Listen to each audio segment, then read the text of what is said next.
শেখ হাসিনা বিরুদ্ধে মানবতা বিরোধী অপরাধ মামলায় আজ ষষ্ঠ দিনের মতো চলছে সাক্ষ্য গ্রহণ। এরই মধ্যে ট্রাইব্যুনালে হাজির করা হয়েছে এ মামলার গ্রেপ্তার আসামি সাবেক আইজিপি চৌধুরী আবদুল্লাহ আল মামুনকে। আজ সাক্ষ্যদাতা 4 জন, এর মধ্যে রয়েছেন 2 জন চিকিৎসক ও 2 জন নার্স। বান্ডেল থাকলে প্রতি সেনমানিতে টাকা বাঁচবে। বিকাশ সেনমানি বান্ডেল কিনে জিতুন প্রতি লেনদেনে। সোমবার এ মামলায় সাক্ষ্য দেন আরও 3 জন। গত 5 দিনে শেষ হয় 12 জনের সাক্ষ্য গ্রহণ। সেদিন ট্রাইব্যুনালে সাক্ষীদের মুখে স্বজনদের হত্যা নির্মম বর্ণনা শুনে হতবাক হন শেখ হাসিনার আইনজীবী নিজেই। এদিকে শেখ হাসিনার বিরুদ্ধে মোট 35 থেকে 40 সাক্ষীকে আদালতে উপস্থাপন করা হবে বলে জানায় প্রসিকিউশন। সোমবার প্রথম সাক্ষ্য দেন আশুলিয়ায় 6 মরদেহ পোড়ানোর ঘটনায় শহীদ আসাবুরের বাবা। আসামিদেরকেও একইভাবে শাস্তি দেওয়ার দাবি করেন তিনি। এরপর সাক্ষ্য দেন যাত্রাবাড়িতে শহীদ ইমাম হাসান তাইমের ভাই রবিউল ইসলাম। এদিকে চাংখারপুল 6 জনকে হত্যার মামলায় আজ তৃতীয় দিনের মতো সাক্ষ্য গ্রহণ চলছে। এ নিয়ে বিস্তারিত জানাতে আন্তর্জাতিক অপরাধ ট্রাইব্যুনাল চত্বর থেকে আমাদের সাথে যোগ দিচ্ছেন সহকর্মী জাহিদুল বাশার। আজ ষষ্ঠ দিনে কতজনের সাক্ষ্য গ্রহণ নেওয়া হবে? দেখুন, আমি কিছুক্ষণ আগে আন্তর্জাতিক অপরাধ ট্রাইব্যুনাল 1 আমার ডান পাশে যে মূল ভবন, সেখান থেকে আসছি। সেখানে একজন চিকিৎসকের সাক্ষ্য গ্রহণ চলছে, সাক্ষ্য গ্রহণ শেষের দিকে আছে। আপনি জানতে চাইছিলেন আজকে শেখ হাসিনার যে মামলা, অর্থাৎ আন্তর্জাতিক অপরাধ ট্রাইব্যুনালের সবচেয়ে গুরুত্বপূর্ণ মামলা যেটিকে ধরা হয়, ওই মামলায় 4 জনের সাক্ষ্য গ্রহণ করা হবে। এর মধ্যে 3 জন চিকিৎসক, 2 জন চিকিৎসক, 1 জন নার্স এবং আরেকজন প্রত্যক্ষদর্শীর। এছাড়া চাংখারপুলের যেই 6 জনের হত্যাকাণ্ডের যে মামলাটি, সেখানে আরও 2 জন সাক্ষ্য দেবেন। দেখুন, শেখ হাসিনার বিরুদ্ধে আজকে যিনি প্রথম সাক্ষ্য দিচ্ছেন বা এখনও যার সাক্ষ্য চলছে, তিনি হচ্ছেন নিউরোসায়েন্সের যে হসপিটাল আছে তার সহযোগী অধ্যাপক ডক্টর মাহফুজুর রহমান। তিনি ওই সময়ের সেই সময়ের যে কি বিভীষিকাময় পরিস্থিতি ছিল তার বর্ণনা দিচ্ছিলেন। তিনি বলছিলেন যে তাদের হাসপাতালে 575 জন যারা গুলিবিদ্ধ ছিল, পিলেটবিদ্ধ ছিল, এরকম তাদেরকে চিকিৎসা দিয়ে আউটডোর থেকে চিকিৎসা দিয়ে ছেড়ে দেওয়া হয়েছে।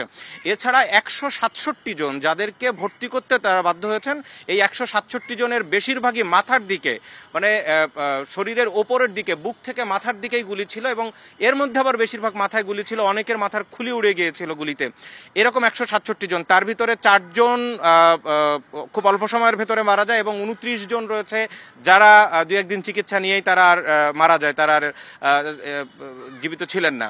তো এই চিকিৎসক তিনি বলছেন যে বিশেষ করে 4 এবং 5 অগস্টের দিকে যারা সেখানে ভর্তি হতেছিলেন তারা সবাই কিন্তু মাথার দিকেই গুলিবিদ্ধ হিসেবে হাসপাতালে গেছেন। তার মানে বোঝা যায় যে শেষের দিকে, অর্থাৎ শেখ হাসিনা বাংলাদেশ ছাড়ার আগে বা আওয়ামী লীগ সরকার বিতাড়িত হওয়ার ঠিক পূর্ব মুহূর্তগুলোতেই যত সময় ঘনিয়ে আসছে তত আসলে পুলিশের দমনপীড়ন তত বেশি ছিল। সরাসরি লেথাল উইপন ব্যবহার করে সরাসরি গুলি করার, অর্থাৎ সরাসরি হত্যা করার চিত্রটাই সবচেয়ে বেশি ফুটে উঠেছে। এই চিকিৎসকের বর্ণনা দিয়ে কিন্তু তাই বোঝা যাচ্ছে। তিনি বলেছেন বিশেষ করে 19 এবং 20 জুলাই, আপনার নিশ্চয় মনে থাকার কথা, শুক্র শনিবার ছিল, সেই সময়ে বিশেষ করে আন্দোলন শুরুর প্রথম দিকে সবচেয়ে বেশি হতাহত হয় এই 2 দিন। এই সময়ে সেখানে প্রচুর রোগীর চাপ ছিল। এর মধ্যে ডিবি থেকে একটি টিম নিউরোসায়েন্স হাসপাতালে যায় এবং সেখানে চিকিৎসকদের চিকিৎসা দিতে বাধা দেয়। সাক্ষী বলেছেন, ওই চিকিৎসক বলেছেন যে সেখানে ডিবির 2-1 জন কর্মকর্তা তারা ছিলেন, তারা বলছেন যে আপনারা অতি উৎসাহী হয়ে এই আহতদের চিকিৎসা দিবেন না, বিশেষ করে শিক্ষার্থীদের যদি কেউ ভর্তি হয়ে থাকে বা যাদের ভর্তি করেছেন তাদেরকে হাসপাতাল থেকে ছাড়বেন না, তাদের ব্যাপারে সিদ্ধান্ত আছে। আর যারা নতুন আসছে তাদেরকে হাসপাতালে চিকিৎসা না দিয়ে অন্যদিকে পাঠিয়ে দিবেন, তারা তাদের মতো চিকিৎসা দেবে। এই বিষয়গুলো কিন্তু সাক্ষী এখানে বলেছেন। অর্থাৎ আন্তর্জাতিক অপরাধ ট্রাইব্যুনালের প্রসিকিউশন বিভিন্ন সময় এই আদালতে বা অভিযোগপত্রে যা বলেছে যে সিস্টেমেটিক এবং ওয়াইড স্প্রেড মানবতা বিরোধী অপরাধ যেভাবে সংগঠিত হওয়ার সবচেয়ে বড় 2টি ক্রাইটেরিয়া, এই চিকিৎসকের যে বর্ণনা তিনি সেই রকমই বর্ণনা দিচ্ছেন যে তাদের একেবারে সুনির্দিষ্ট নির্দেশনা ছিল কি করতে হবে এবং একটি হাসপাতাল, নিউরোসায়েন্স হাসপাতালেই শুধু এত রোগীর ভিড়ের কথা তারা বলছেন, যেখানে 29 জনের বেশি মারা গেছে।